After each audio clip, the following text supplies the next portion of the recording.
Good morning, everyone. On today's show, I've got updates regarding my Fallout 4 and Street Fighter 6 playthroughs in progress.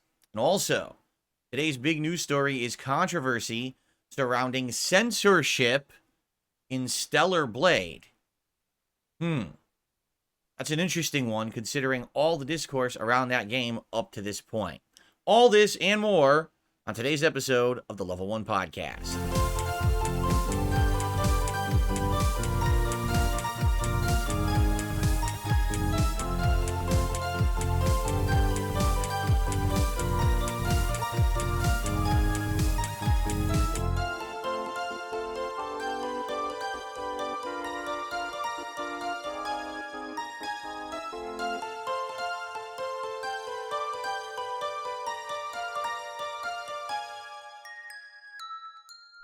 Alrighty, everyone. Good morning and welcome to the show. I'm DSP, and this is the Level 1 Podcast for Saturday, the 27th of April, 2024.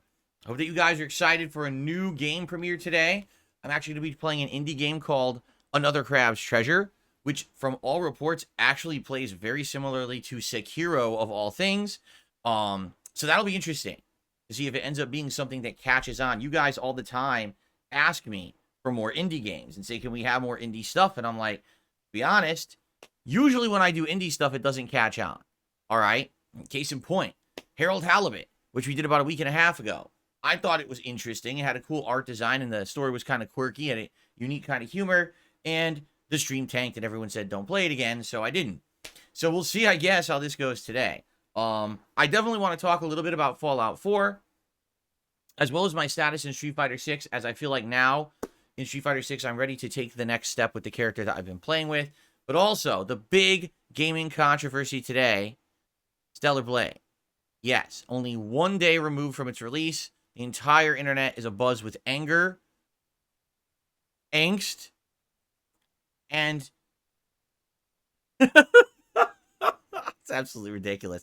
Hold on 1 second. The reason I say that, I accidentally, as I opened the show, went like this and clobbered my seltzer, which was full to the brim, and it spilled a little bit on my desk. So I'm just going to clean that up, and then we'll continue. And through the magic of the internet, it is clean, and we're ready to continue. So let's start at the beginning, folks. Let's actually talk about yesterday's streams. Then we'll get into the schedule, including the new game that I'm playing today. And then we'll talk about this video game controversy and then see where the podcast takes us.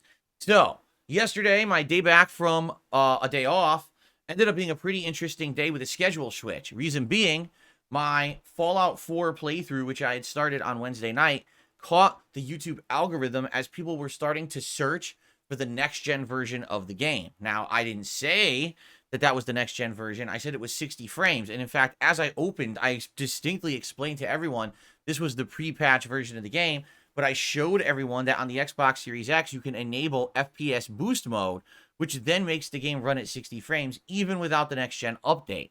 Well, YouTube erroneously pushed my video into the algorithm for people searching for the next-gen update, and I ended up getting a boost of around 21,000 views on part 1 of my Fallout 4 playthrough, which I would usually never get. I mean, I haven't had a new playthrough get that kind of views within a couple days in many, many years. You know, my popularity just isn't that big anymore. So it was a rare occurrence that this would happen. I almost never hit the YouTube algorithm for anything.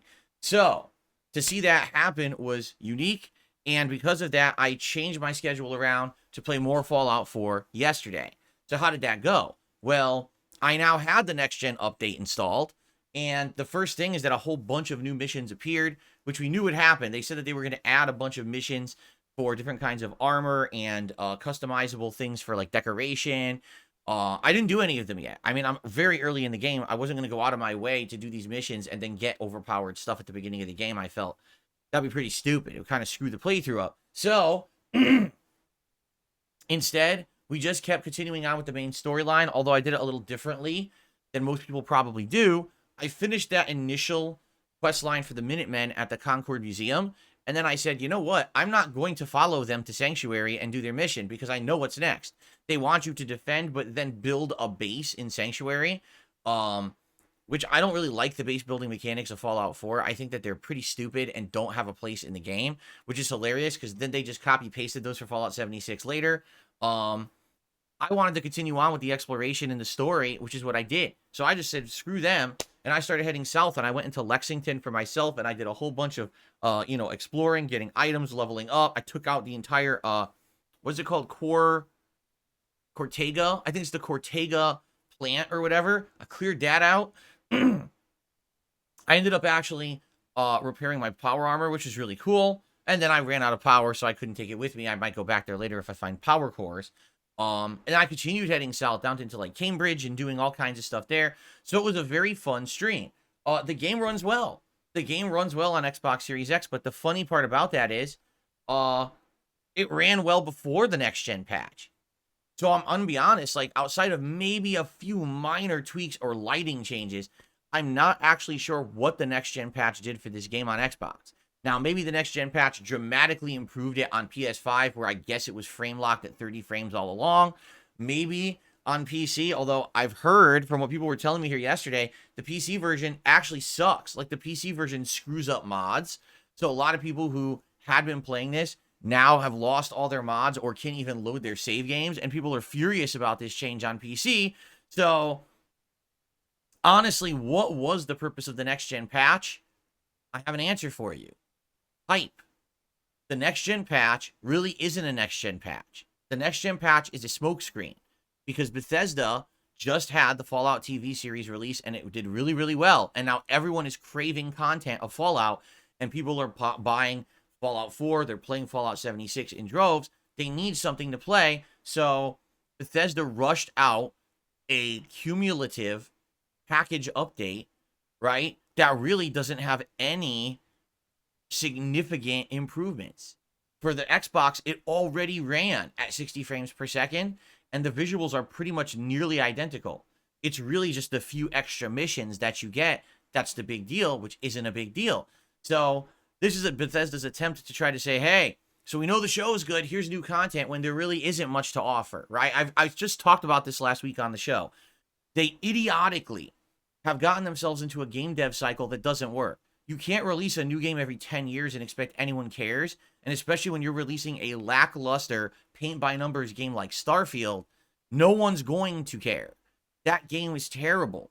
And now they're in a situation where they literally have no games coming out. No Fallout, no Elder Scrolls, nothing in any kind of reasonable time frame.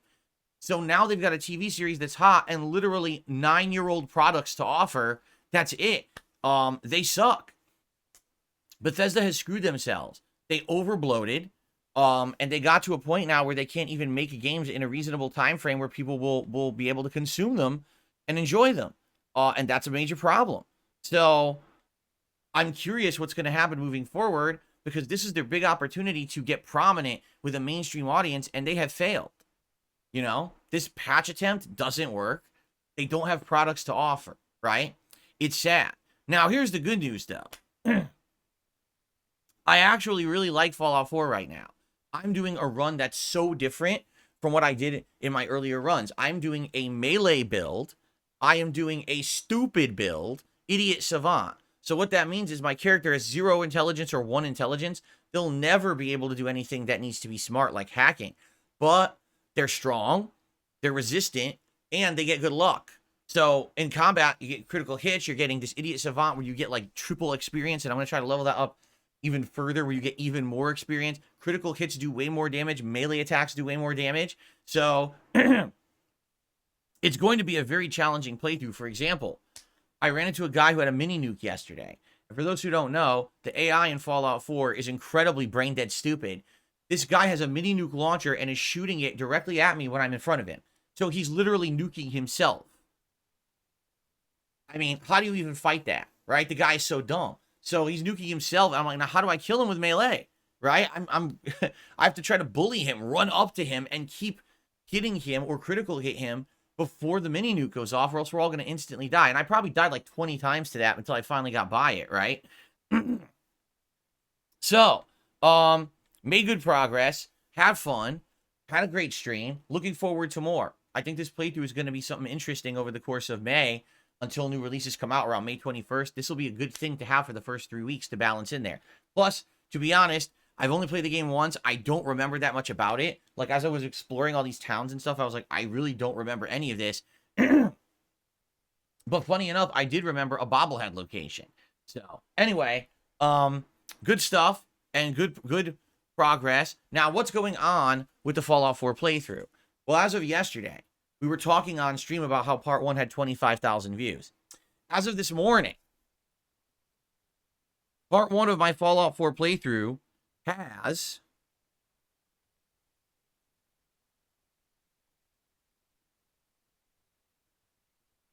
28,800 views. So in a day, it got another 3,000 or so views added onto its view count.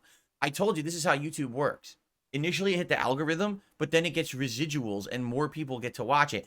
I would guarantee you it's going to get more. It's probably going to hit roughly 29 to 30,000 before it finally stabilizes, and it probably won't get any more views. So just look for that in the next few days. That's probably what's going to happen, okay? However, already, you know, the other parts didn't get that because they never hit the algorithm. So part 2 has 3.1 thousand, so 3,100.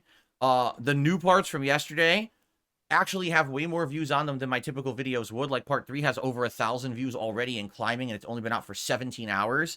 The other parts both have 500 views in climbing, and that's better than my normal viewership, okay? So that's good, obviously, but at the same time, yeah, you know that the rest of the playthrough isn't going to get the kind of views that part 1 did, because part 1 actually hit the algorithm and got shown up in everyone's search feeds while the other parts didn't, okay?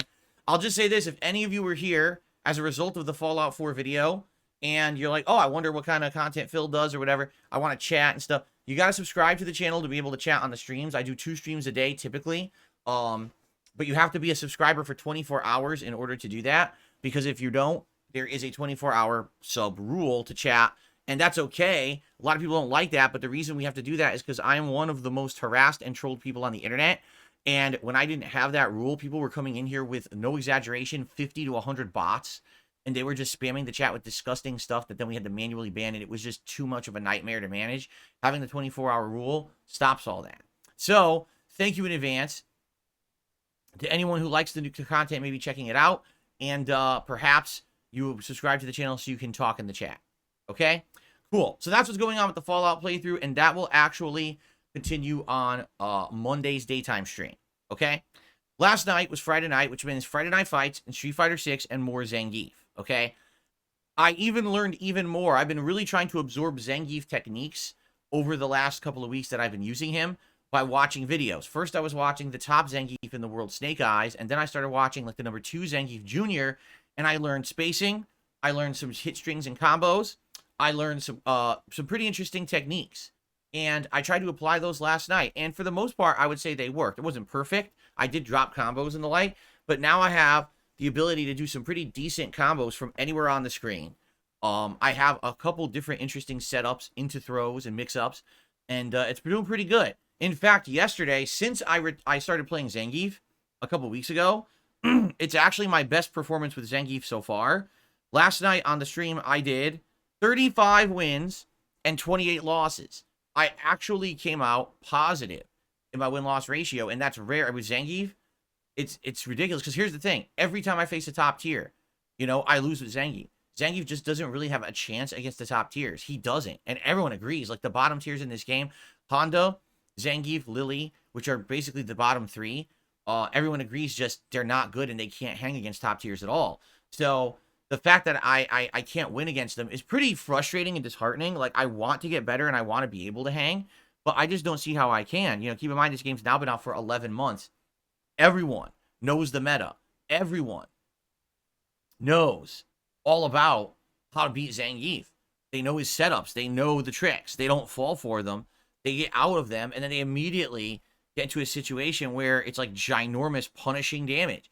And it's very frustrating in that regard. I really like Zangief, and he just doesn't seem very viable to be played in the game at this point. So anyway, if I face a top tier, notably Cammy, they always destroy me. But if I face anyone that's mid to low tier, I usually win.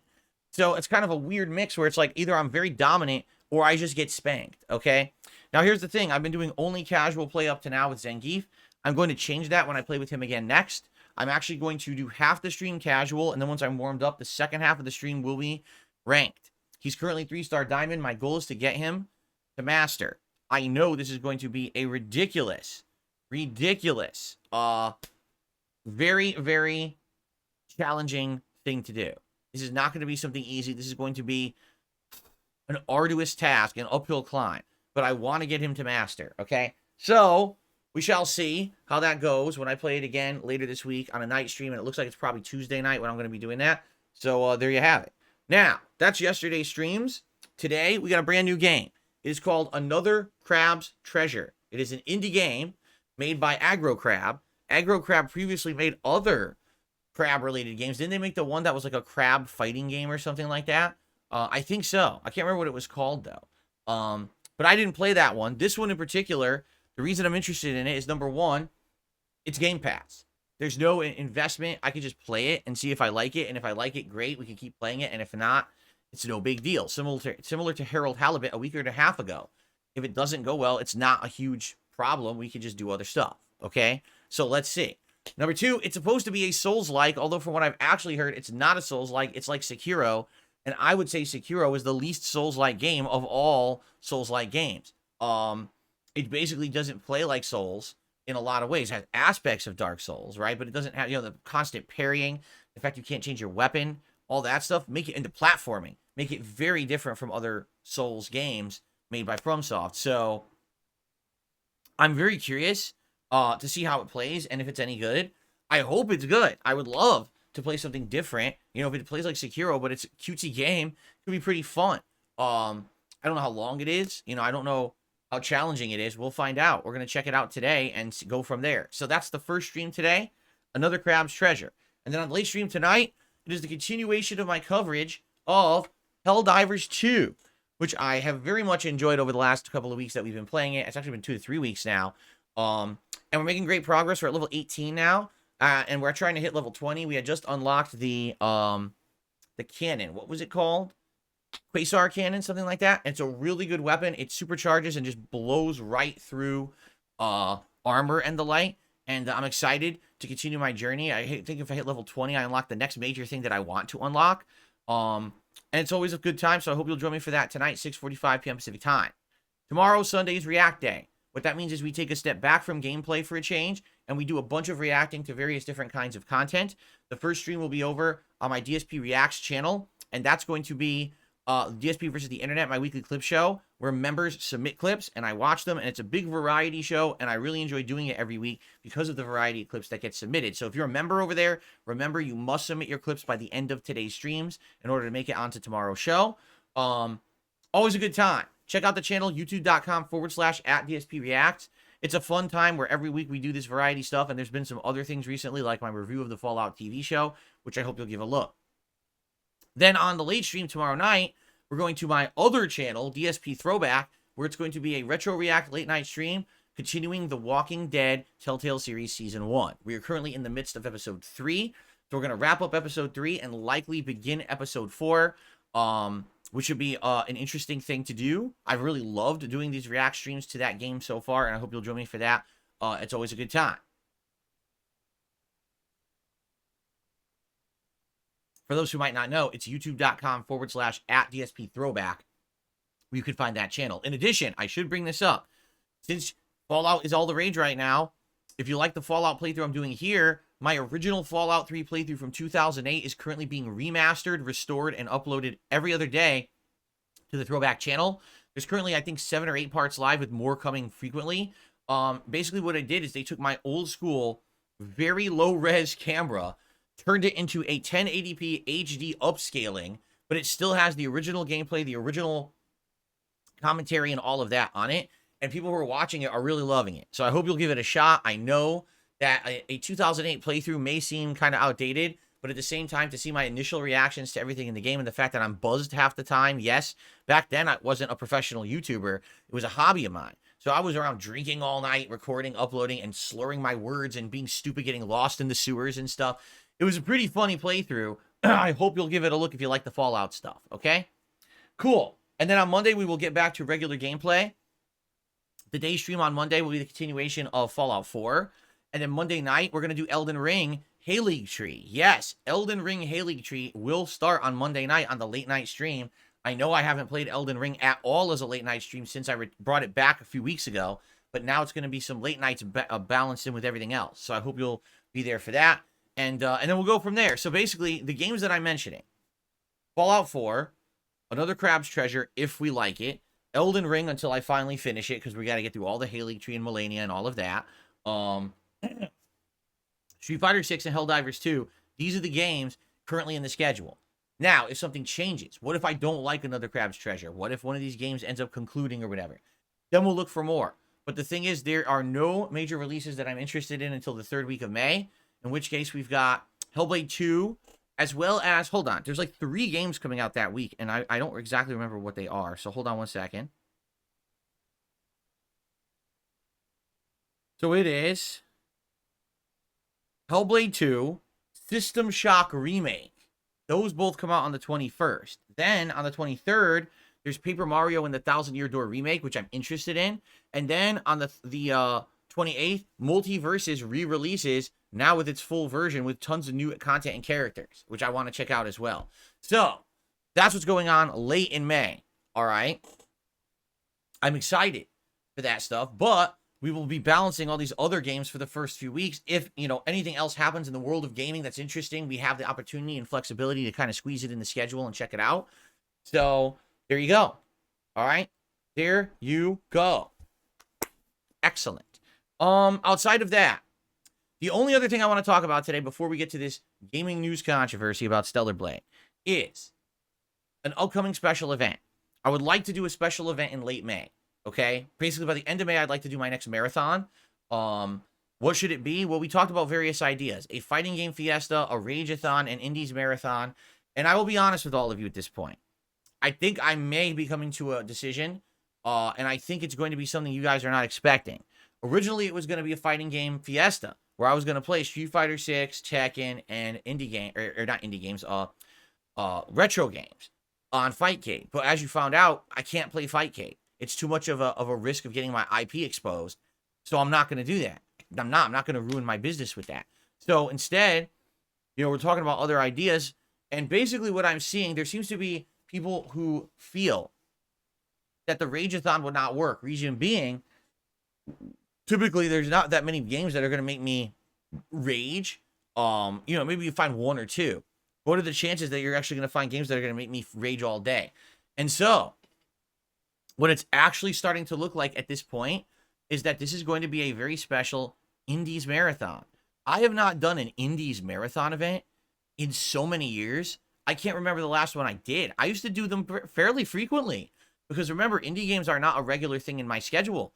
And to do these Indies Marathons, people would nominate the best indie games the last 2-3 years that I've missed and vote. And then I would play like 4 or 5 of them. And it would sometimes be like, wow, this game is so good. And then I would actually end up going and playing it and doing a playthrough of it. Not all the time, but it was good. Like, for example, that's how I got exposure to games like Stardew Valley and stuff that I didn't even know what the games were until I played them during an Indies Marathon. So I feel like an indie marathon might be something pretty cool. It would definitely be a nice laid-back vibe. Nothing super serious. Let's play like an hour of each game and just see what each game is and get a taste and see if it ends up being something that we like or not, right? What do you think about that? That's the question. I think I would love it, honestly, because we haven't done it in so long, and I like doing variety. But I don't know if it's going to work or not for you guys. I'm curious. What do you guys think? Would you enjoy that or not? I obviously want to do an event that everyone's going to like. You would be able to nominate and vote on the games for this event. For the record, that you would be the ones determining that. Okay? So, let me know. And if this is something that we want to do, we will lock it in soon, and then we'll start promoting it. And then I'll actually put up the thread in which you guys will start nominating the indie games you're interested in, so that then maybe in a couple of weeks you can start the voting process. Okay? So let me know what you think. Okay? Very curious. If that's what you would like. I think I'm down for that. And then I guess what we'd have to figure out is what we're going to do for the rest of the day, because originally there was going to be like reminiscing about Street Fighter and stuff. Well, obviously, we're not doing that anymore. We got to figure out what else we'll be doing that day, right? Okay. Ladies and gentlemen, it is time for my favorite segment. It is time for your favorite segment. It is time for everyone's favorite segment here on the show. It is time for what we like to call DSP News. Today, we have one minor story and one huge story. Let's cover the minor story first. That's not it. I misclicked. I wanted the picture and I misclicked it. You may not have heard of this, but there is a new game coming out. It is a horror game set in the world of the Alien universe called Alien Rogue Incursion, a brand new single-player action horror adventure featuring an original story that surrounds the players with the terrors of the xenomorph threat. Wait a minute. Something seems to be resonating in my head. Something that I remember from many years ago. A game that I played and I absolutely loved. And I was shocked that never was there any kind of a follow-up or a sequel. It just kind of was let to rot. And I was like, you know, I wonder why. The game I'm talking about is Alien Isolation. For those of you who don't remember,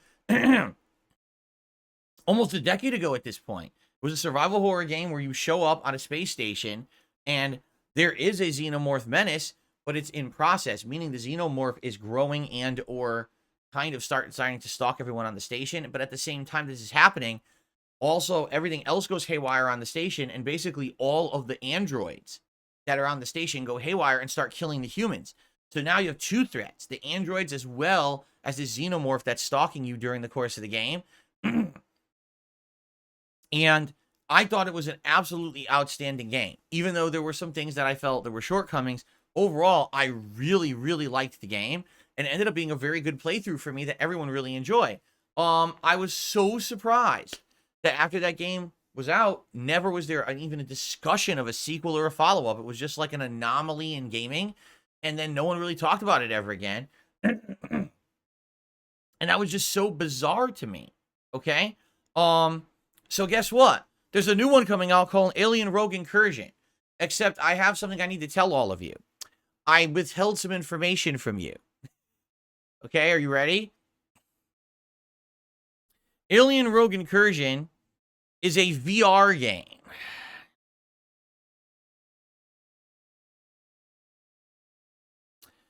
It is for everything. PlayStation VR 2, Steam VR, MetaQuest 3.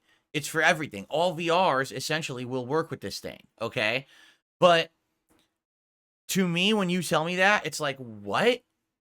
Why? What would possess them? First of all, Alien Isolation was not a VR game. It was a console and PC game. It, you know, was a great game that over time sold decently. I don't think it was a bestseller or anything like that, but it did pretty decent, right?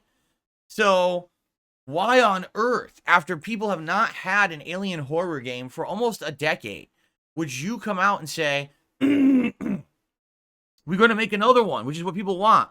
Oh, by the way, we're going to make it so only you can play it if you have a VR headset. So you're immediately taking the wide customer base of people who would want this game, and you're basically cutting it down to a small percentile. Well, we know that this many people want it, so we'll make it so this many people can play it. It doesn't make sense. And I know, Mr. iGamer says, well, it's a VR studio making it. Well, that's my point. Someone should have made this game and not a VR studio. People have wanted this game for a long time. And now, almost 10 years later, this is just silly to make it VR only. I would hope that this game will actually do well on VR and they will port it to not be VR so everyone can enjoy it. Because I wanted an alien horror game for a very long time. And the fact that I don't have a VR headset, nor do I have plans to buy one, shouldn't now cut me out of the market of enjoying an alien horror game that I've been looking for so long. You know what I'm saying? That's kind of ridiculous. Anyway, the trailer is out now. All right, you can check it out. It's supposed to be coming out, I believe, later this year. And feel free to make your judgments about it. But I would hope that they wise up and they do end up porting it somehow to not be VR. All right, listen. I have nothing against VR, but it's just as I've been saying, it's a gimmick. It doesn't need to be existing. honestly. Even the games that have it, there's no killer app for VR that's like, oh my god, what an amazing, groundbreaking experience that I had because this game was VR. They're all like these gimmick experiences, you know? You could play Resident Evil 7 in VR. It's exactly the same as regular Resident Evil 7, except you aim where you're looking. That's about it, right? Like, it's not a big deal. The fact that these headsets are expensive, the fact that the headsets are intrusive, and a lot of the times they cause discomfort, motion sickness, etc. You would think by now, a decade after they've been trying this, that they would have realized that VR isn't going to take off as a mainstream thing. It never will. There will always be a hobbyist, enthusiast audience for it, and that's fine. But if you're going to have a game that people have been asking for, an alien horror game for almost a decade, why make it VR exclusive and isolate such a ginormous customer base that wants it, that doesn't want VR? I just don't get it.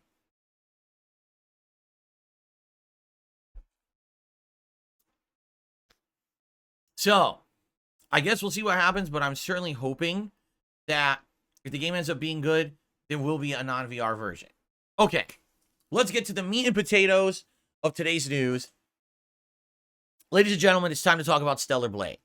Now, the entire discourse around Stellar Blade here on this channel in the last several months is very simple. Looks good, meaning gameplay elements sound good, right? The combat, the bosses, how you play it, all seems interesting. The problem is the head of this game development team, the guy who's infamously known for doing over-the-top sexualized characters in his games, that's what he's known for. Like, that's his thing. That's his shtick. And because of that, people seek out his kind of games who like that kind of stuff. Now, listen, I've played Tomb Raider, I've played Bayonetta, I've played Nier Automata. I've played games with sexualized characters before. It's really not that big of a deal. But in this case, with this game being hyper-focused on the sexuality of the main character, oh, she's based on a model, and look at all the jiggle physics we put into the game, and all that absolutely ridiculous stuff. And also knowing my audience, all right, I know exactly how you guys are, or tend to be. I mean, shit, I'll be playing a fighting game, and you guys are making sexual comments about the characters in the fighting game. I'll be playing an RPG, like Baldur's Gate 3, and people can't keep their mouths shut. So I know what would happen if I played a game like Stellar Blade. Although the gameplay may be interesting, which, I'll be honest, it'll probably, to me, appeal just as much as the gameplay of Devil May Cry or Nier Automata, which is kind of like, meh, it's okay. I'm not in love with that kind of action-paced game like that. I never have been. I wasn't a fan of the Devil May Cry series until you guys convinced me to start playing them, and still, to this day, they're kind of meh. They're all right. They're not great, in my opinion. Same thing with Bayonetta. Like, Bayonetta 1 I thought was all right or decent. Bayonetta 2 I actually did not like, and I skipped Bayonetta 3. I didn't even care about it. So, this style of game, to me, it's not even that appealing when it comes to the gameplay element, right? But now the fact that combined with the gameplay, I'm going to have to deal with people being completely immature for the entire time that I'm playing this game, I just didn't want to deal with it. So I decided to skip it. And quite honestly, I don't think it's a big deal. I don't think that it's affected me in any real negative way, especially with everything going on with Fallout right now. It seems pretty fine. So why the hell am I bringing this up right now? Because there's a huge controversy right now around the game. Are you ready? So just a few days ago, there was a big press release. Stellar Blade will be launching worldwide uncensored. No matter what region you're in, no matter where you're living, Stellar Blade will be uncensored and the same in every region. Now, this actually is very rare when this happens, because typically games that have worldwide releases end up having to have censorship and things in certain countries. Typically, usually it's China or other particular countries that are sensitive about certain kinds of content will demand censorship in certain parts of games, and then the game devs has to scurry to do that so that the game can be released in that territory. So usually a worldwide release is not identical, okay? Notably, a game like this that is high gore and high over-sexualization of the character, you would think there'd be countries that are more conservative known countries that were going to complain. Well, no, they stuck to their guns and said, that's it, worldwide release will all be exactly the same, okay? So the game came out yesterday. And guess what happened? So everyone has the game, right? Now, if you have a disc, you put it in your PlayStation 5. Keep in mind, this is Sony exclusive. The Sony exclusive game, all right? That's just a partnership deal that the game dev, what are they, something up? I can't remember the name of the studio. Something up, they're called. But yeah, like they did this exclusivity deal with Sony, right? So that they would basically only be on a Sony console. That's it. Shift Up. Thank you. It's called Shift Up is the name of the company that designed it. So everyone, gets the game. First of all, if you have a disc, you put it in. Oh, day one patch. You have to have the day one patch. If you just download it digitally, well, it already comes with the day one patch, right? People start to play it, and immediately they're noticing something. They're like, it seems like there's way less gore than what we saw in all the trailers and early gameplay that we were shown. And then they started looking at certain outfits in the game. Now, keep in mind, the outfits are ridiculously sexualized. But they're noticing, wait a minute, that doesn't look right. This looks slightly different. And some people actually did a test. So they took the game disc and put it in a PS5 and didn't do the update. They just played the game off the disc, which somehow works, which is weird because most games don't, but this one does. And they noticed something. This is day one patch censors the game. It takes gore out and it adds more clothes to the protagonist. Wait a minute. They literally said just a couple days prior, worldwide release, no censorship, every version is the same. What the hell is this? So immediately people start going up in arms saying, wait, what? You promised us one thing and you literally lied and switched it. We didn't know that that was going to be in the day one patch, right? You didn't say it even was. So why would you do that and force that on us, right? So then apparently yesterday, as the internet started to explode in a tizzy about this, they actually interviewed the head game dev. And forgive me for not knowing this guy's name. It's my fault. I should have looked it up and I forgot to. And in an interview, he outright answered everyone, this was our choice. We were not forced into doing this. This is something that we decided to do for ourselves with the game. So don't be angry about anyone but us because this is our decision to change this game last minute. Despite the fact that just a few days prior, they had outright said no censorship. It's the same worldwide. Okay? So what is that about? So now there's two things happening. Number one, people are beginning all these crazy conspiracies about what's really happening with this game. Okay? And the crazy conspiracy is Sony forced them to do it. That they didn't want to do it. That wasn't their intention. That's why just a few days before the game's release, they had outright said that they weren't doing it. And then Sony forced them to do it. Okay? Now, let's say that's the case, right? Why would Sony have forced them to do it last minute, but not said anything about it, right? Well, I mean, I think the answer is very clear here. The entire marketing campaign of Stellar Blade has been focused around the uncensored nature of this game, its gore and sexuality. That's what the game is selling on. Do you know anyone who's really been discussing, the intricacies of the gameplay and the combat system or whatever? No, here's what I'm seeing on social media. Oh, look, the main character's going up a ladder and we zoomed in on her ass, right? And, look at this scene. Oh, look, the nearly skin color outfit that makes her look like she's nude. That's all you're seeing on the internet about this game. You're literally not seeing anything about the substance of the game. You're only seeing stuff about the over-sexualization of it. And I've talked about this over the last couple of months. I'm going to restate what I've said up to this point. The only reason that this game has received hype, that anyone hyped it up and said that, it's a must-have game, it's a must-play game, is because they made that design choice. If the main character of Stellar Blade was a roided dude, no one would be talking about this game whatsoever. The only reason this game got the hype it did is because they decided to have an over-sexualized female protagonist, right? Most people who were so hype about the game were buying it for that reason. And so they know this. So Sony, well knowing that they want to censor the game, they're not going to announce it early. Why would they? If they said, by the way, we're censoring the game, everyone would cancel their pre-orders. Everyone would be up in arms and causing a big controversy around the game. So instead, they allowed an actual misinformation campaign to go on the internet about this game. They 100% purposefully designed and allowed it to happen. So that way, everyone would still be hyped for the game and have their orders in. And then, They 100% last minute did the bait and switch and did this patch without even telling anyone, hoping that most people wouldn't notice. But we all know about how absolutely positively hyper-focused on minutia the internet gaming community is. And I knew they would find it if it existed, so they found it right away, and now the controversy begins.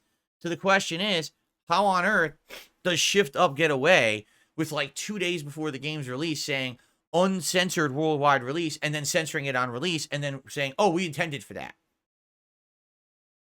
Right? So that's one half of the controversy, is that people are saying this is totally on Sony. Sony must have forced this on Shift Up, because Shift Up wouldn't have never wanted this for their game. But because they have this Sony exclusive partnership for this distribution on PS5, it must be that they forced it on them. All right, so evil Sony, evil corpos is one half of the controversy. The other half is people are like, well, that's it. We were lied to.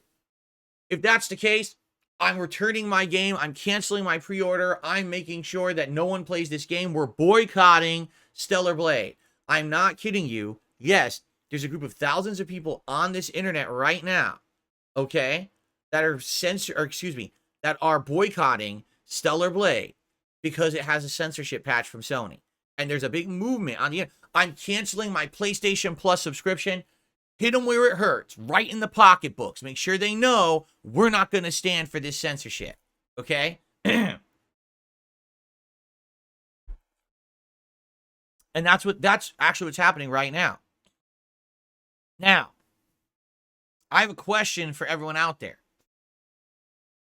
Allow me to dust myself off to prepare for this one, because now it's time to drop the bomb, all right? Excuse me. Are you ready for this? If people were actually interested in Stellar Blade because it was a good game with good gameplay mechanics, why would they be boycotting it now because of a minor censorship patch? The gameplay is exactly the same.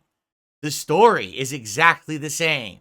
All the elements of playing it are exactly the fucking same. So why would you boycott it unless you were buying it for the sexual content?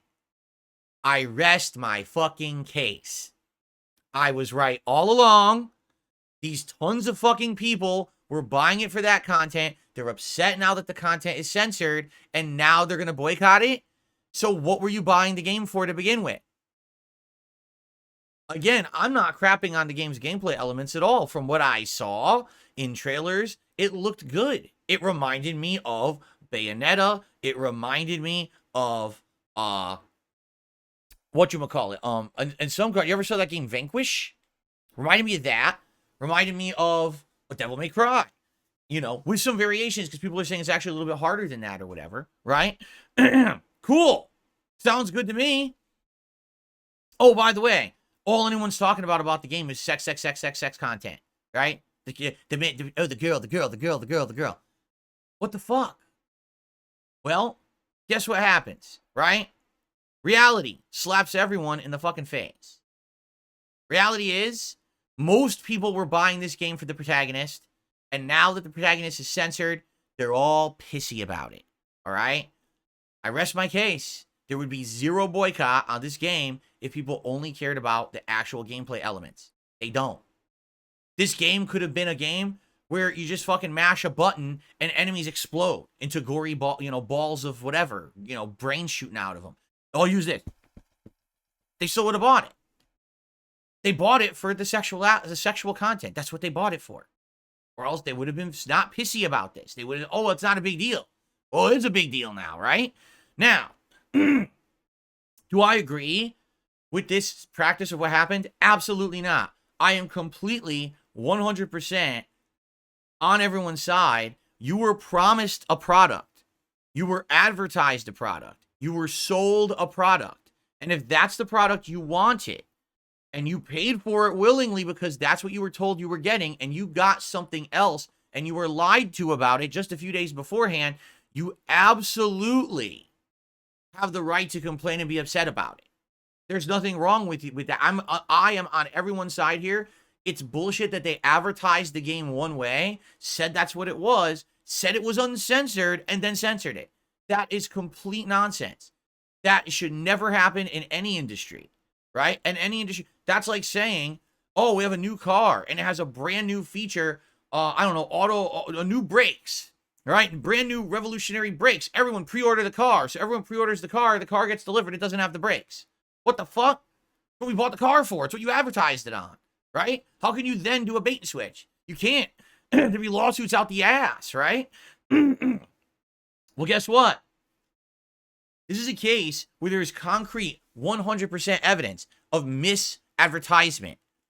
That is false advertising saying uncensored worldwide just a few days before and then censoring the game.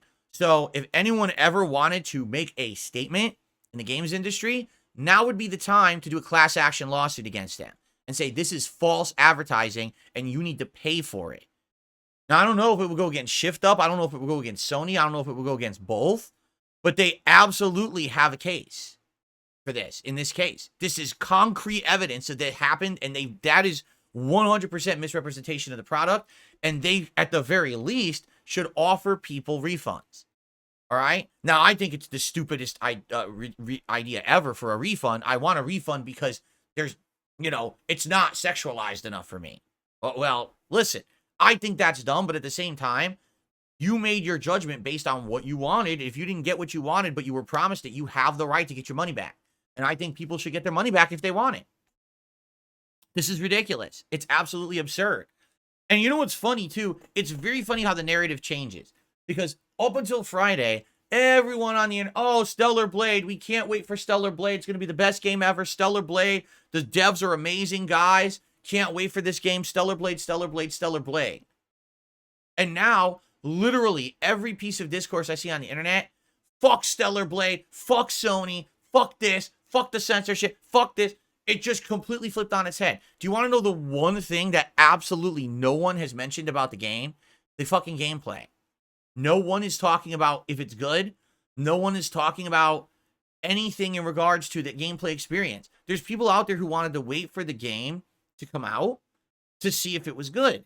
And now it's out, and they can't even judge for themselves because no one wants to talk about it. Everyone just wants to talk about the censorship of the sexual content and the gore. Because it is also censorship of the gore. Apparently, there was like a ton of gore in the game originally, and they removed it. And people are really upset about this. So, I think it's absolutely hilariously silly. All right? And I'm curious how overall this game will be received. Did a lot of people actually not buy it? Or, see, the thing is, people didn't know about the censorship patch until the game was out. It wasn't like, oh, you knew the day before. So people pre-ordered it, probably are stuck with it. They can't even refund it. They're just stuck with this game. You can't even get refunds on PS5, right? So it seems to me like the sales likely will be good, but it was based on a misconception, based on false information, a actual literal false advertising campaign. So I'm really interested to see how it will do. Will it actually sell well and be considered a smash hit? Will it just do okay? Will it actually tank? Like, how is it going to do? But again, I just find it hilarious, the discourse and how discourse changes based on a piece of minutia. Again, if the game is sound and good, then that should be what everyone is focusing on. Not, oh, because there was some censorship of this minor piece, which should, okay, let me put it this way. What should have been a minor piece of the game. That sexualization of the character should not have been everyone's main focus. Sad that it did become that in social circles, but that's lame. That this game perhaps would have shined if it wasn't the focus, and then they never would have had this controversy, right? And I think, honestly, I do think that is a very dangerous risk that game devs are taking in the modern era. We have to understand something, okay? We live in 2024, and we live in a world where a lot of people who are in,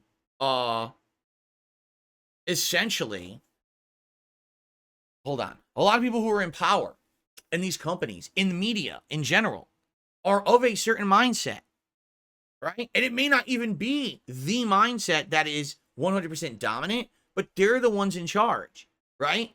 So if you're a game dev and you decided to make a game that has this kind of content in it, you got to be careful, right? You got to be careful because your game may be a victim of this kind of social media issue. This game could be absolutely outstanding when it comes to the gameplay elements, but it may go down in history as the game that lied and gave false advertising and then censored at the last minute. And that might be the only thing people ever talk about when they mention Stellar Blade. This game may have completely forgotten gameplay elements that no one ever talks about because of this controversy now. So I think game devs moving forward are going to have to be way more careful about what they're putting in games and what they're focusing on in games, because you don't want your game to just be a one-topic controversy. You want your game to have legs. You want it to be, regarded as a good game by many, many people for various reasons, right? Some people like a game for its gameplay. Some people like a game for its story. Some people like a game for its art design or its music. And when all those elements come together to be one perfect thing, then those games become legendary. This game literally may be forgotten as a footnote in history because it became this big heated controversy. And that's not a good thing. What I'm afraid of now, what if game devs in the future now become afraid to do things differently in their games? Everyone must adhere to this list of 20 rules so that this will keep us out of controversy, right? It's like a checklist. We must do this and this and this and this and this and this and this. And then every game's going to become the same. And then every game's going to feel like a dialed in or a paint by numbers effort. You know what every game will be? Starfield. Can you imagine if every game just becomes Starfield? Would you ever want to play a video game ever again? I think I'd rather just sleep. I'll just sleep. I'd rather be in my bed sleeping than playing Starfield, right? Now imagine if every game becomes that, So, I don't even know what else to say. Like, do you really want that? I certainly don't. So, I don't know. This is, in my opinion, this is a bad situation for everyone. It's a bad situation for the people who were perving out over the character and wanted it to be over-sexualized. It's a bad situation for people who actually like the gameplay. It's a bad situation for people in general that just like unique games. It's certainly a bad situation for Shift Up. It's a bad situation for Sony. I mean, no one wins here. This is just bad for everyone. How did this happen? How did we even get here, right?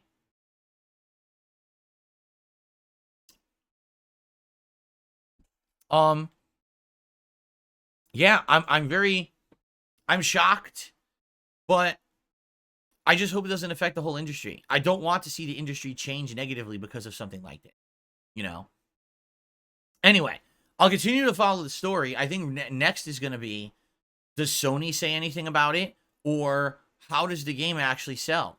Because what might happen is, you get your initial sales wave of people who pre-order the game and are playing it at launch. But now, typically what happens is via word of mouth, you hear more and more people who like the game, and then more people will buy it, right? Like a game like Baldur's Gate 3 sold well at launch, but then sold tremendously over the next 7 months to become a dynamo and then a game of the year, right? A game like Stellar Blade maybe have initial good sales, but then you want to keep those sales rolling. If now the controversy is, it's censored, if no one buys it after launch, it could actually end up being a flop. So I guess we're going to have to see. I will follow this story. I will let you guys know what I hear and go from there. But yeah, I'm just concerned. I don't want the game industry to now be pussyfooting around saying the only way that we can ever have our games not be controversial is to have this 20 checklist thing, and then every game is Starfield. Because then I just don't want to play video games anymore. And listen, Stellar Blade's not for me. That doesn't mean I don't understand that it's for some people, or that I don't want games to be different or to take chances or to do new things or different things. I do want that. Just because this particular one isn't for me doesn't mean that that's not what I want for gaming in the industry as a whole. And this could be a huge setback. So I hope that it doesn't become that. Okay? And that is gaming news. Okay, so that is that. Now I think what we shall do, let's begin with some shout outs. Let's see where the day takes us. If we have extra time for something after shout outs, maybe we'll do something else. But for now, it's already past noon. So I just want to get into shout outs so that way we don't get too backlogged on stuff. First shout out of the day is from No Tango Dinero, who did a super chat and said Saturday parties with the boys. Well, thank you very much, No Tango Dinero. I appreciate that. And happy Saturday to you. Hope you're having a good day so far. Oops. Whoa, I can't type today. There we go. Okay. Our first tip of the day is a $10 tip from Rocky, who says, happy Saturday stream. Thank you so much, Rocky. It's good to have you here today. Welcome to the stream. And thank you for the first tip of the day. Because you're up on the leaderboard, and I hope that you're having a good one.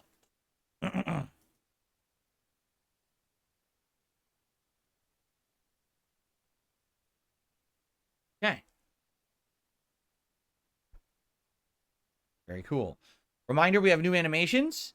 If you do a super chat between $5 to $10, you'll get a nice Fallout animation. And if you do a tip at the $5, $10, $20, $30, and $50 level, all those are new Street Fighter animations. So there you go. I received a $1 tip.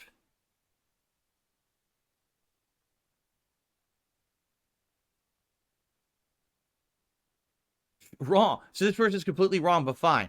Phil, the sexualization of the main character in Stellar Blade has nothing to do with the controversy or the boycott. It's about a giant corporation forcing a game dev to alter their product in a way that they never intended in order to remain on the platform. This doesn't prove you're right about anything. Wrong.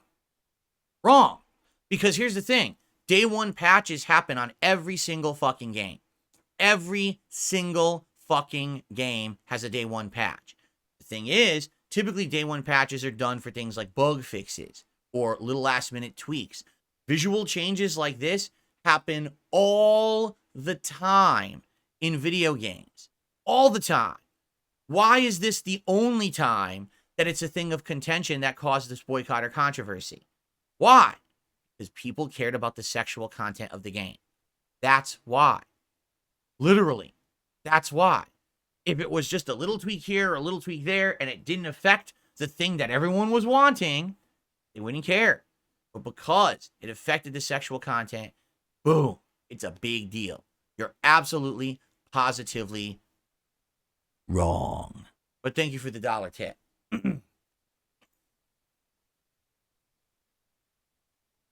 And again, you have a right to complain about that because they absolutely advertised the game saying uncensored. That is completely not fair that they censored it. They should not have. Absolutely not. Fucking bullshit. It is a nonsense. They should not have they don't have the right to say this outright to sell a game and then backpedal on it when the game's already out. If they had announced it the day before and said, oh, by the way, we're censoring the game last minute, make your judgments based on that, but they didn't. They literally snuck it in, which is not right. They shouldn't even have permission to fucking do that. You bought a product based on what you were told the game was, and then they switched it last minute. You have a right as a consumer to complain and have controversy and get your money back. I think people who have issue with this should receive a refund. I'm on your side on that, but I'm not going to lie and say that has anything to do with the fact that there was a lie of the day one patch. No. The problem is you don't like the fact that they've censored the game because you wanted it to be either gory or sexualized or both, and they censored it in a minor way. Those things happen every single day with every video that has a last-minute patch or every game that has a last-minute patch. But no one complains. Only this game is the problem.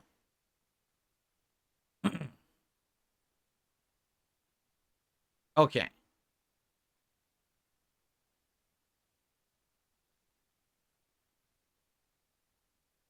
All right, guys. So now that's out of the way, let us now open up the chat to Q&A.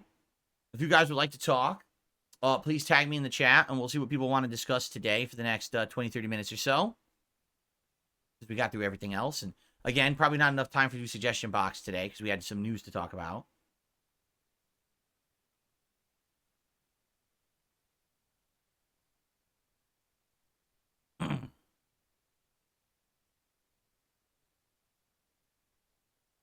I don't know what you're talking about, Green Goblin. Please stop.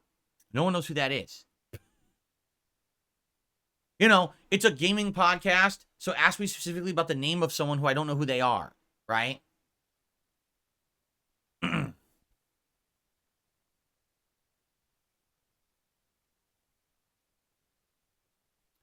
Jane, did you see the new game today? He says, I don't like the new game today. We didn't even play it yet. How do you know you're not going to like it?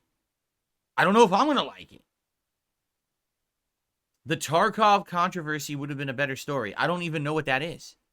What is the Tarkov controversy? I don't even know what you're talking about.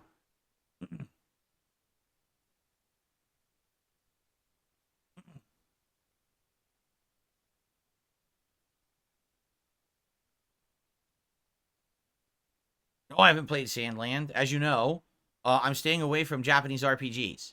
I am. People want more Western stuff or more action-oriented gameplay, and that's what I'm giving them right now. So, no, I'm not. I'm not interested in Sandland. In fact, I don't even see anything about Sandland right now. Currently, like I've been, paying attention to the gaming landscape, and right now, Sandland just seems to be way on the back burner. Not much anyone talking about it. So, I'm not so sure what's going to happen with that.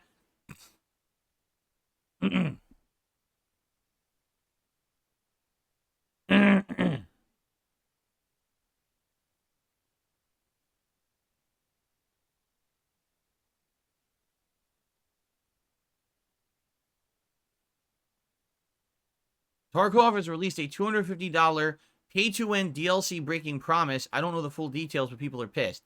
Okay, who cares about Tarkov? You see the difference between there's a news story about a brand new game that just came out. It's the talk of the town because it's the new game versus fucking Escape from Tarkov, a game that's been out for like 5 years and has a DLC pack that's only for fans of that game. Who cares? You see the difference between the two stories?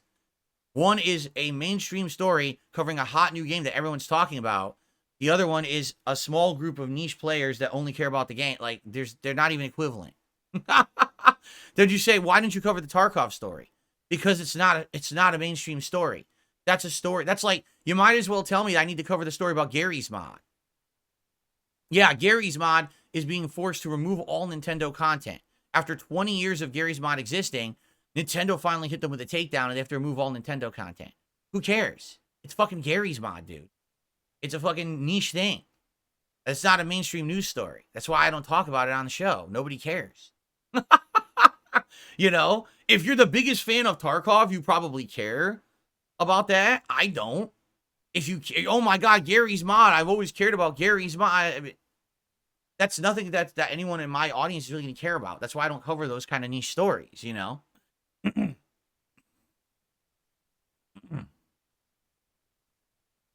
The Friendly Gremlin says there's over 100,000 players playing Tarkov right now online. That's great. There's probably 5 times that playing League of Legends. Who cares? You have no point. It's a niche thing. What are you talking about? We're talking about a hot new game that everyone is talking about because it just came out, so it's in the news. Versus a game that's been out for many years that is for one niche audience. It doesn't matter what you're saying. It's still not news. At least not for my audience.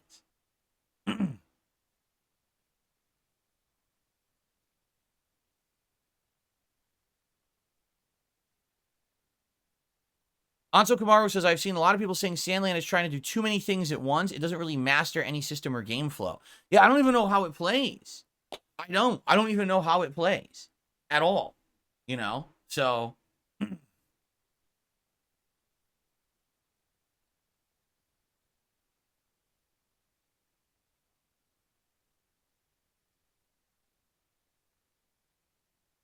Well, have no enemy says that Sandland is outstanding. He bought it and he really likes it. You have to understand, if you're, like, for example, some people are like, well, I heard more about Tarkov than Stellar Blade, because you're in that circle. Outside of that circle, no one knows what you're talking about. Seriously, what it is, and I've said that this year, too. What's happening in gaming is this. There is no ginormous major focus this year. There is no 2 or 3 giant hit games that everyone's talking about. So what happens when there's nothing really mainstream going on in gaming, everyone retreats to their own little niche circles, and then you just become hyper-focused tunnel vision on what you like, which is fine. But you have to understand that that's not actually the same as something that's mainstream. Everyone's talking about it, right? Like right now, there's stuff going on in Fortnite. Did you hear about it? Do you care about it? I don't. And it's not news for my show. Just like Tarkov isn't news for my show. Gary's mod isn't news for my show. This is not my audience. I cover what's new, what's hot, what's the talk of the town in the gaming circles and social circles. That's what I'm doing. yes, if you care about Tarkov, it's probably a big deal. But that's 100,000 people on the planet. More people are talking about Stellar Blade than Tarkov right now.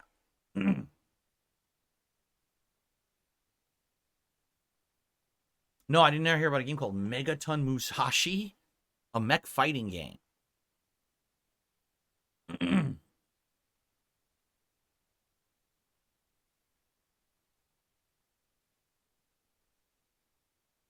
QQ says, you literally said you agree with people on the censorship of a game that were promised, and Tarkov just did that. Okay, but again, I'm talking about a game that just came out, that is a hot new thing that everyone is talking about because it's a new release. It's been the talk of the town for how many months, right? And now it's out, and now the controversy is hot. That is a news story for the show. Not a fucking DLC pack for Escape from Tarkov. Again, be the same as if it was a DLC pack for Fortnite. I don't care. It's nothing to do with me. I cover the new stuff. My goodness. No, I've not seen the new Doom movies. I'm not interested in them, honestly.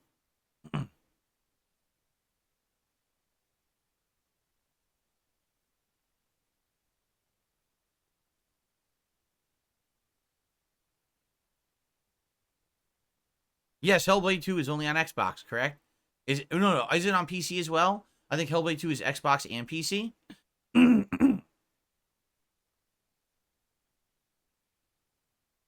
No, I'm not interested in Princess Peach. Is it Showdown? Whatever it's called.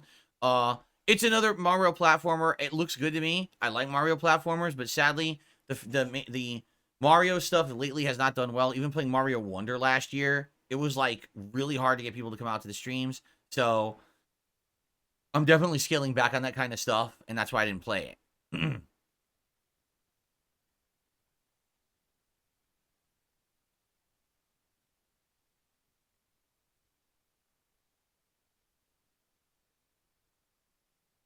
Me too. Project Hail Mary says excited to see how the new game plays out. I'm interested. I don't play indie games that often, so to have a few of them now on Game Pass that have been like these kind of let's take a chance on it and see if it's any good. I'm excited to see what this game turns into.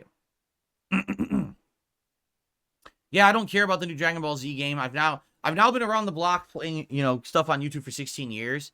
I played so many Dragon Ball games and they're all exactly the same. Like seriously, they're all the same. It's okay, you're going through the history of Dragon Ball, through all the different stories again. You play as different characters in different scenarios. There's some leveling and RPG element. They're all the same, It's even funny because the last one that was Kakarot, that one was probably the best one so far. But again, you can only play through the same exact stuff so many times before you get bored, right? Like, I think the problem with the Dragon Ball games is they're all confined to the Dragon Ball lore. They all just tell the same story. Maybe it's a different gameplay elements. It does it in a slightly different way, but they're all telling the same exact story.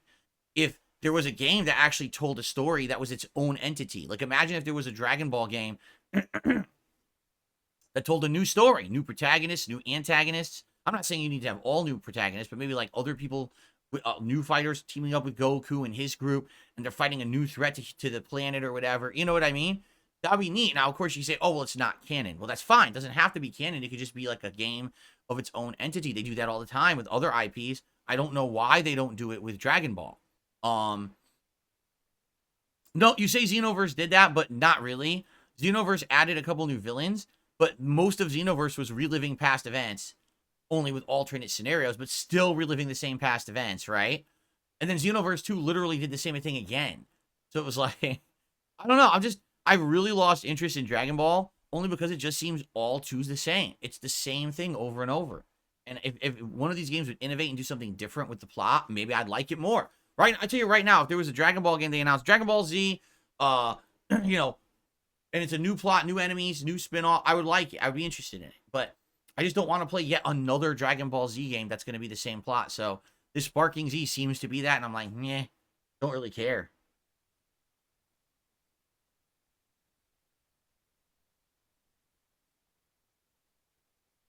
Lady Charisma says Xenoverse 2 has been doing that with updates, new stories, playing up the time travel plot, and that's all fine, but Xenoverse 2 is also ancient at this point. It's been out for many, many, many years, And even Xenoverse 2, when it came out, didn't feel that good because it was very samey to Xenoverse 1. I think they need something new. Well, I go back to Harold Halibut. I've already answered this question many times. I was okay with the game. Like, I thought that the art design was unique and interesting, and I was enjoying the more laid back elements of the game and the plot and the characters and the quirkiness. Like I said, it kind of reminded me of a. Is it? I always forget if it's Wes Anderson or W.S. Anderson. I get them confused. But you know that guy? He's the quirky director. And he makes those weird movies, right? Like, that's what it reminds me of totally. Like, that kind of a plot.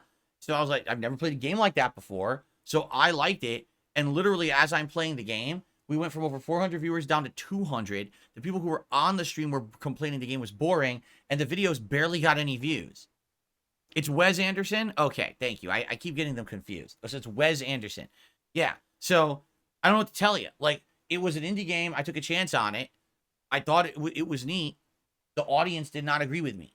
So I never went back to it. You know? I don't know what else to say about that. I can't make people enjoy the game. I was enjoying it.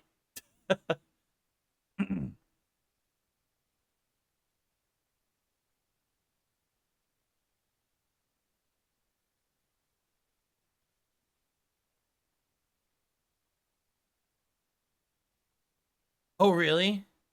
I have no enemies says even the DLCs for Dragon Ball Z Kakarot just reiterate the same stories like Majin Buu Saga, Cell Saga, etc.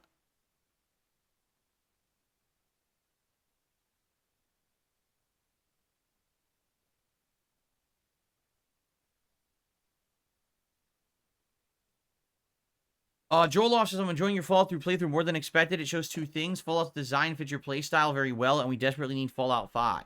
We desperately need another game of that style to come out that's good. Starfield was not that. Starfield, as you play Starfield, right? At first, it has such a promise of something interesting and new. And as soon as you get between about 10 hours in, you realize all of those promises were squandered as they just attempted to do a paint-by-numbers game with no kind of innovation or effort whatsoever.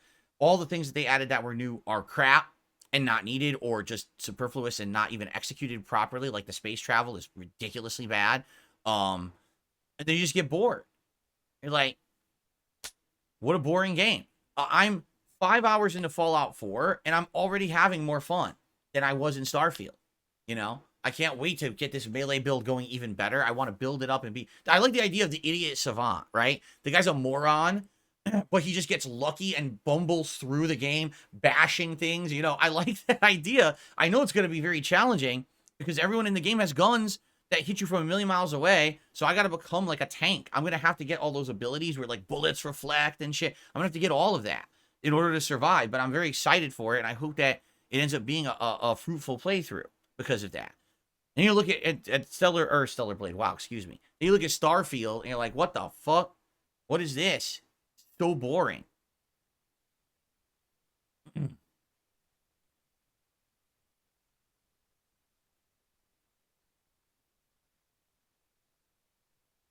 Will I put on the fishing lure hat today if we hit the goal? I don't know. The fishing lure hat honestly got kind of dangerous. Like we put so many lures on it that when I was putting it on, I was getting nervous that a hook was gonna get me, and one time one almost did, and I was like, oh shit. So that's basically why I stopped wearing the fishing lure hat. I feel like if I'm ever gonna wear it, I need to kind of like take some of those lures off that are dangerous so I don't hurt myself.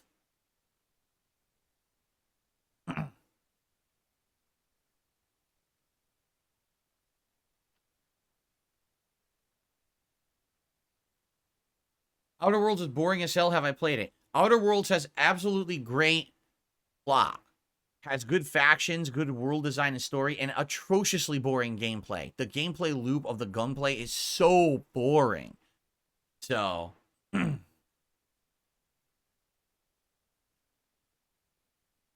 Lady Christmas says there's a full game style mod for Fallout 4. It's going to be called Fallout London, which might be the next best thing when it comes to a new Fallout game, but the next gen update screwed over the devs. I'm well aware of this. The devs were actually ready to release it. Like, they were right about to announce the release date.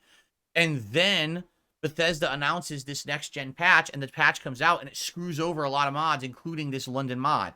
So, yeah, I'm well aware of that. And I know that might have been interesting to play through it and have basically feel like a fresh new game.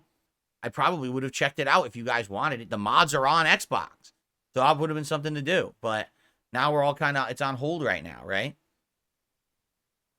Oh, yes, I remember Vanquish being a great game when it was new like a decade ago. Actually, it was over a decade ago.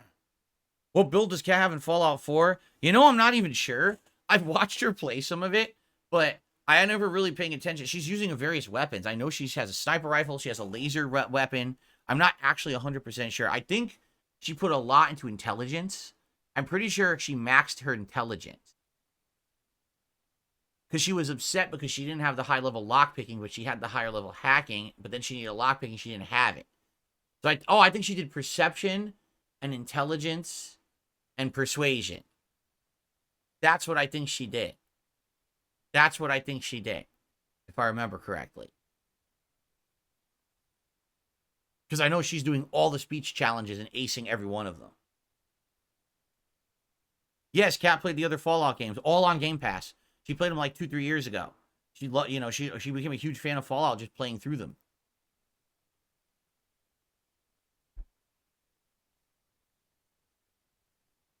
Really?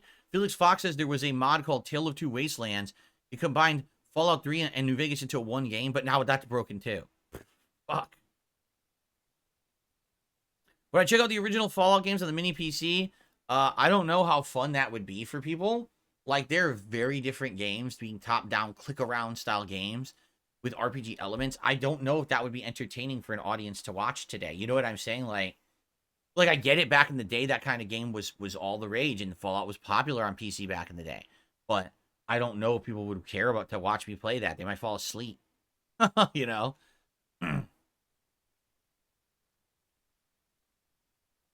Tale 2 Wastelands is not broken. Now I'm getting misinformation. If I'll say this, that Fallout London fascinates me, and if that does come out for Fallout 4 on my Xbox Series X, I 100% would play it. That sounds fun to me, to have like a spin-off game.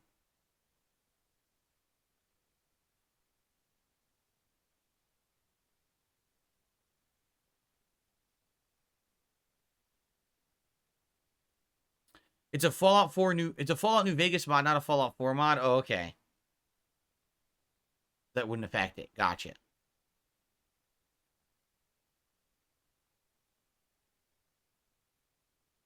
The first two Fallout games were pure decision making, had hilarious moments as Ham Sandwich. Gaming was so different back in the day on PC. There were so many different styles and genres of games that tried different things and worked, you know? It's so weird that now gaming is all so samey, right? There's so many, you have to fit into this certain cookie cutter mold. It's got to be a fighting game. It's got to be a racing or driving game. It's got to be a third-person shooter or a first-person co-op style shooter game. It's all the same genres now. Like there's in PC gaming back in the day in the 90s and early 2000s, there were so many innovative attempts to do things differently. And it was almost like a gaming, that was really like the golden age of people trying new things. And now it's like people don't even want to try anything new anymore. They're just so afraid that it's not going to be a zillion seller. And, you know, you have to appease the fucking shareholders. You really think people making games in the 1990s, that their main concern was appeasing shareholders? I don't think so. I really don't think so. It's such a different time now. Oh, really? Lady Christmas says the mod probably is too big for Xbox mod size or limits. Oh, that sucks.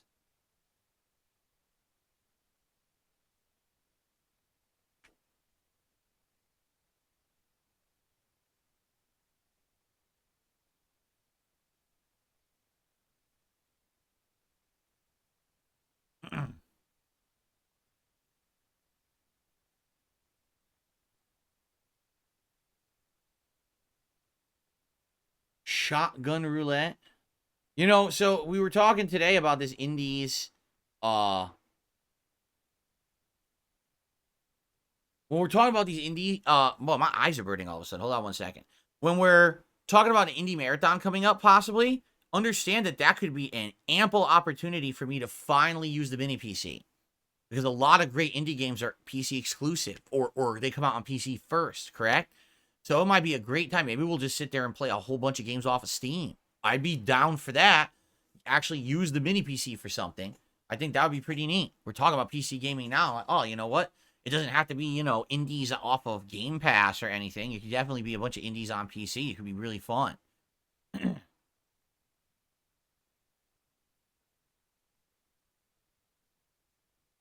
This literally didn't happen. Someone tips $1 says, when you call people no lives for liking the Stellar Brain protagonist, I didn't do that. When did I say no lives? No one did that. You did. What I said is, I have the right to like what I like and dislike certain things, correct? I have the right to judge what I want to play on my streams, right? When it comes to Stellar Blade, number one, the gameplay element seems sound and fun, but at the same time, I've played Devil May Cry. I've played Bayonetta. I've played Nier Automata. Honestly, the gameplay is for me in those games. Not great. It's good, but it's like, gets repetitive, not that big of a deal. Someone who's a huge fan of those series, that's different. I'm just not, okay? When it comes to my streams, I know my audience, and I know that if I play a game like Stellar Blade, the entire discourse in chat will constantly be people acting like disgusting hound dogs, drooling at the mouth about the protagonist, which I don't want on my streams or in my content. Okay, so I said, I've chosen to abstain from that game and not play it. If you like that, that's up to you. That's literally what I've said about the game. You tip me $1 and say that I'm calling people no lives. You're wrong, and it's incredibly disrespectful for you to put words in my mouth, so fucking stop. That simple. I'm not going to put up with people acting like I said and did things I didn't fucking do because you have some kind of a narrative you want to put. No, it didn't happen. I've been very respectful. You are not being respectful of me by making stuff up, and quite frankly, people have been very disrespectful to me, constantly trying to push different narratives about me in this game that are just false. I've been very clear about my stance on this game for months, and it hasn't changed in any way, shape, or form. I feel like I've been as fair as possible about people liking the game for whatever reason. Good for you. Do what you want to do. Leave me alone because it's my business and I know what's best for it. It's that simple. I didn't call anyone a no-life. Like, why would you even say that? That's your problem. If you like this game and you're upset that I'm not playing it, and then all of a sudden you hear me in your head calling you a no-life, that's probably on you. Because I never said that. Like, literally, it did not happen. It's crazy, man. I received a $5 tip from Rocky. Thank you, Rocky, for a $5 tip. I appreciate that.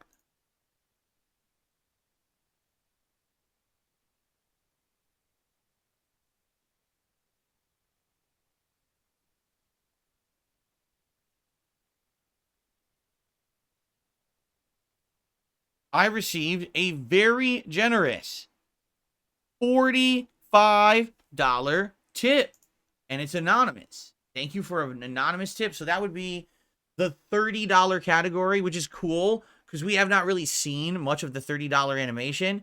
And the fact that you guys have not seen me as Chun-Li recently is just it's really shame. So here we go. I know you guys want to see me as Chun-Li. I don't know why people aren't tipping that category more. So thank you for an anonymous $45 tip. And that, well, let's see. So that'll get me up to 61. Which means it is Gunnar Glass's time. Where did that Y come from? That must have been a slip of my finger. Whoops. Okay.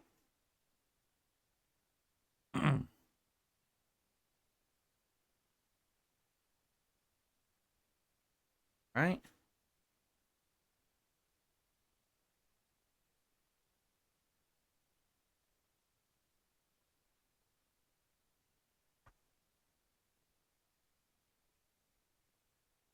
All right, and I received a $5 tip from Dan the Man. Thank you to Dan for a $5 tip. I appreciate that. What's weird is all of those just popped into my feed at once. I get the feeling you guys have been tipping over the course of the stream, and for some reason it's just catching up now. So my apologies if you guys tipped earlier and it didn't show up until now. I'm sorry. That's just, sadly, that's PayPal. But I do my best to shout it out as soon as I can see it. Sorry for the delay. Maximum Turbo, why did you get timed out by Nightbot? What did you do?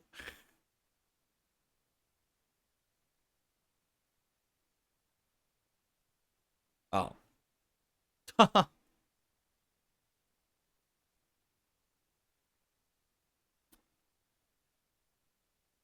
Well, Mr. AG 107 says you should really enjoy the crab game. Interesting premise, awesome art style. Okay, cool.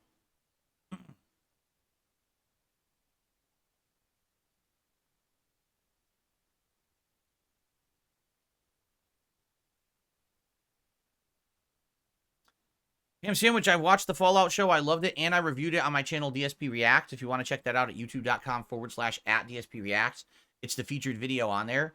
Part 1 is me just recapping the show in a summary and giving my initial thoughts. And part 2, I actually had a whole hour-long interactive discussion with my live audience about the lore and the changes to it and the controversies around it and all kinds of stuff. So it was a really good discussion. You can go check that out if you're interested.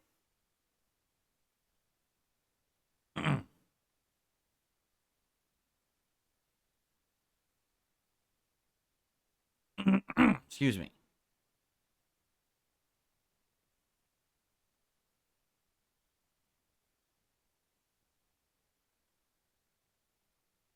Okay, anything else, guys?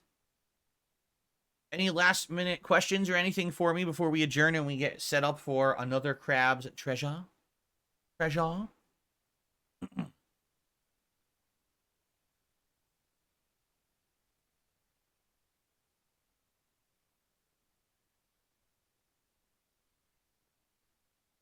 Well, I'm sorry to hear you're having a bad day, Galactic Messies? Galactic Messies. I hope that you have a good one. And I hope that it gets better for you, and hopefully maybe my stream will cheer you up. We'll see.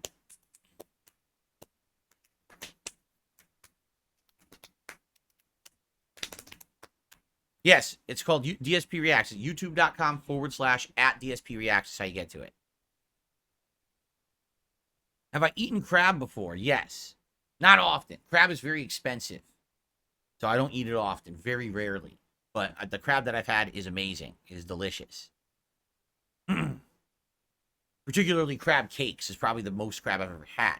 I've had it crab as like an ingredient in other dishes or a topping on certain dishes. But mostly crab cakes is where I've eaten the most crab at once. Yes, thank you, Bonos Temo, for your help the other day with the Fightcade debacle. I'm glad that we didn't run into any problems as a result.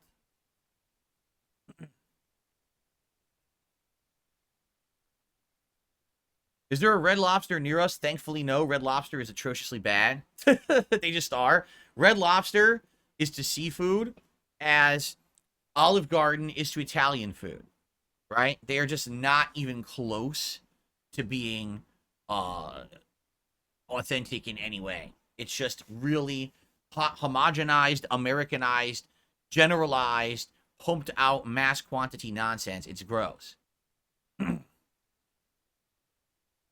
Cool. Thank you, Ham Sandwich. Awesome. Mr. AG says, I think the podcast and content has been getting a lot better recently. Glad to hear that. I'm glad you're enjoying it.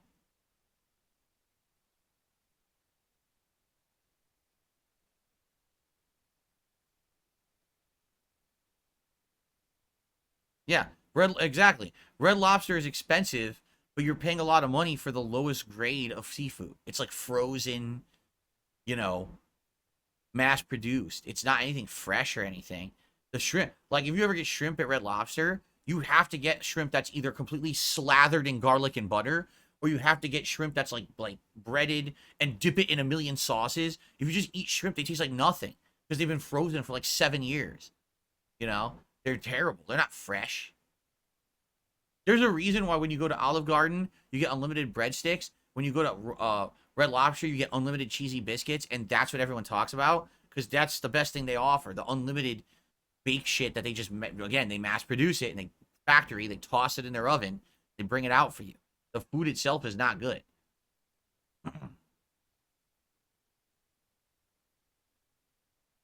They're like guacamole to some extent. I think guacamole can be good on certain things. When my wife makes homemade quesadillas, we get guacamole and we dip it in there. It's pretty good.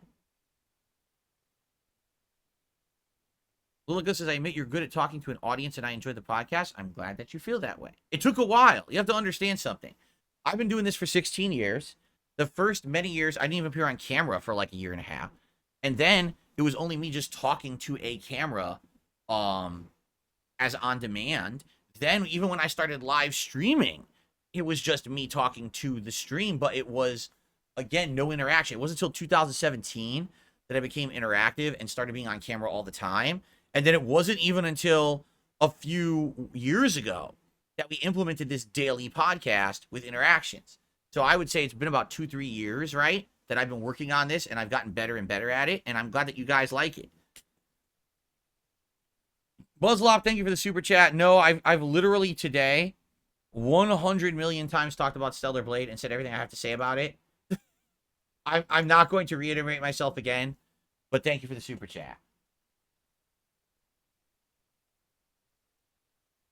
I think we've had enough about that.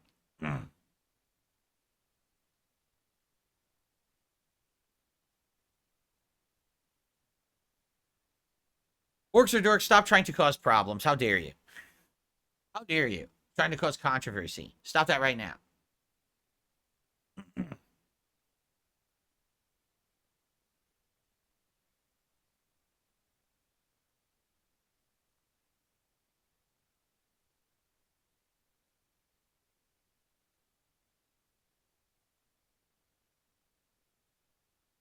All right, last chance for a question, anybody?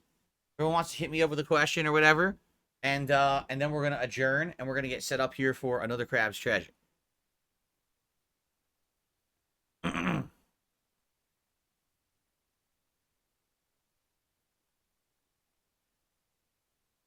So I'm just gonna say it. So now we have Steak Sandwich, who's been here for years as a viewer, but now we also have Cheeseburger, Ham Sandwich, and all these other people. And you're gonna tell me that this isn't the same person or people trying to create this same meme. I'm sure that all these different kinds of sandwiches have just appeared in my chat recently, right? Like, by chance. Right. I literally just saw Steak Sandwich, Cheeseburger, and Ham Sandwich all say something right next to each other in the chat.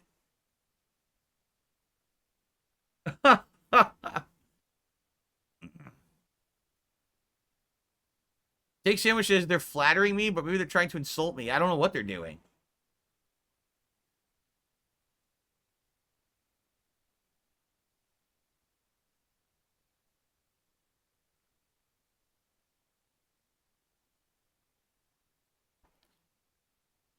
Ugh. Oh, man, sorry. I gotta flap my jowls to wake up. Shouldn't be yawning on my own podcast. What's going on here? I'm getting too old.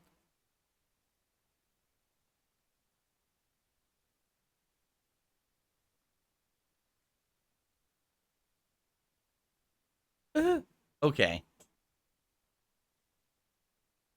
Community of sandwiches, I know. All right.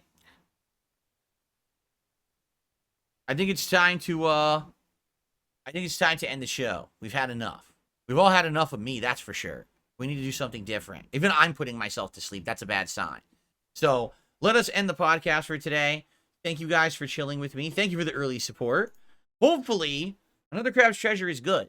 I'm feeling hopeful that it's going to be good. Harold Halibut, I liked. You guys didn't. Hopefully this one we all like. And it could be something neat for the rotation for the next week or two. You know, something different, fresh. I hope. I want something new and fresh. And again, this is the challenge when you have a gaming year where we are now heading into month 5 and there really hasn't been one giant release that everyone has liked or talked about, right? There just hasn't been. It's challenging to find a way to retain audience and get people excited about stuff when there's not one big thing everyone's talking about. So hopefully this one is something that'll at least be interesting to us. We're about to find out.